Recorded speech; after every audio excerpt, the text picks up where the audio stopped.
Water Management Strategies Part 3. Strategies and Analysis. What are some ways that can be used to decrease flooding in Florida? Some examples are hydrological dams, creation of artificial levees, flood walls, seawalls, spillways, channels, and levee armoring.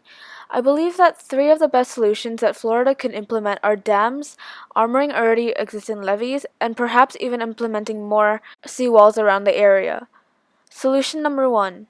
Implementing dams would be a good idea because they are not as costly as hydroelectrical dams. However, it still serves its purpose.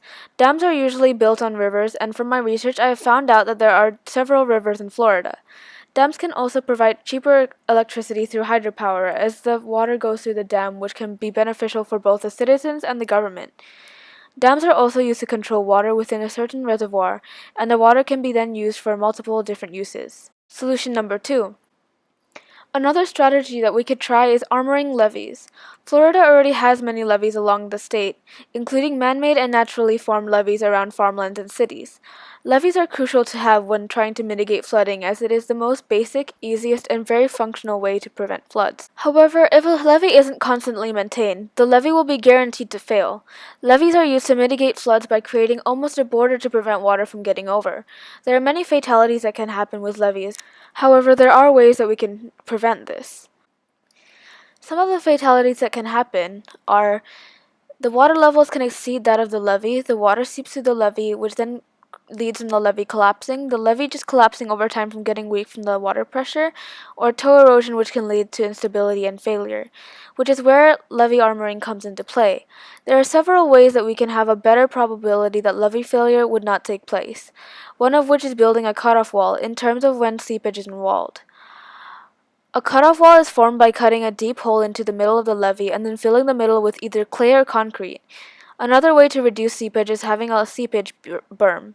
Seepage berms are meant to elongate the travel time of water to land to the point where the velocity of the water would not be as high and would not cause as much damage to the levee. In terms of levees eroding, a layer of rock can be added to strengthen the levee. In terms of height deficiencies, a flood wall can be implemented, or you can construct the levee higher. It is also crucial that these levees are maintained very well and are checked on often to reduce the risk of flood or levee failure. Solution 3. The last solution that I can offer is creating seawalls. Creating seawalls would be highly beneficial as Florida is a cape or peninsula, which means that three sides of the state are surrounded by bodies of water, which are the sea.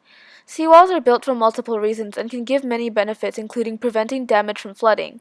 It can contribute in preventing coastal erosion as well. It is a structure that separates land and water areas. In total, installation of a seawall is about $100 to $130 per linear foot, which makes it much cheaper than some other strategies like a hydrological dam. So after knowing this, which strategy would be the best to implement?